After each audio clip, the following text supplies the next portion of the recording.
মোবাইলে কথা বলতে বলতে রাস্তার মাঝখান দিয়ে হাঁটা শুরু করে, সেটাও আমরা নিবৃত্ত করি।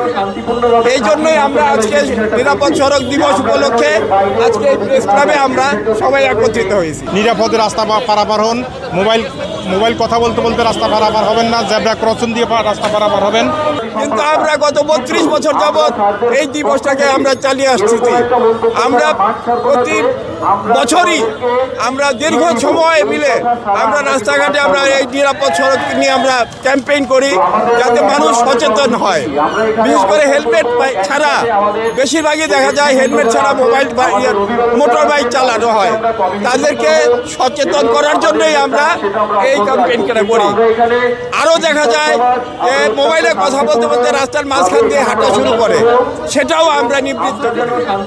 এই জন্যই আমরা আজকে নিরাপদ সড়ক দিবস উপলক্ষে আজকে এই প্রেস ক্লাবে আমরা সবাই একত্রিত হয়েছি। যেভাবে আমরা জনগণ রাস্তায় চলাফেরা করি এলোমেলোভাবে গাড়ি চলাচল করলে গাড়ি এসে এলোমেলোভাবে আমাদেরকে গায়ে মেরে দিতে পারে, আমাদেরকে আঘাত করতে পারে।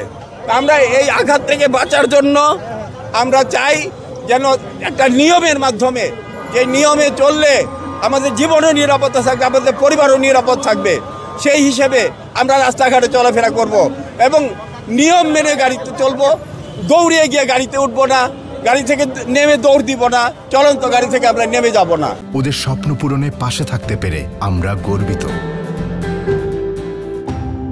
আমরা বার্তা দিচ্ছি যে আমরা বিগত 33 বছর যাবৎ নিরাপদ সড়ক চাই আন্দোলন করে যাচ্ছি, যেন সড়কে কোনো দুর্ঘটনা কমে যায় এবং না ঘটে, এবং সেই লক্ষ্যে আমরা মানুষকে উৎসাহিত করছি যে, এবং তাদেরকে আমরা সচেতন করছি যে আপনারা নিরাপদে রাস্তা পারাপার হন, মোবাইল কথা বলতে বলতে রাস্তা পারাপার হবেন না, জেব্রা ক্রসিং দিয়ে রাস্তা পারাপার হবেন।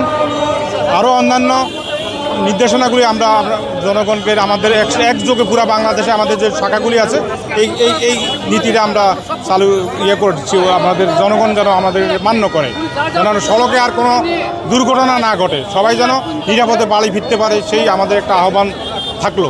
আমি যে এই মুহূর্তে পুরো বাংলাদেশে যে আমরা অটোরিকশা দৌরাত্ম্য পুরো বেড়ে চলছে, ওটা কোনো নিয়ম নীতির তোয়াক্কা করছে না, এবং যাত্রীরা যারা চলেন তারাও এক্ষেত্রে একটা ভূমিকা রাখার দরকার ছিল, তারাও অনেক ক্ষেত্রে তার করেন না।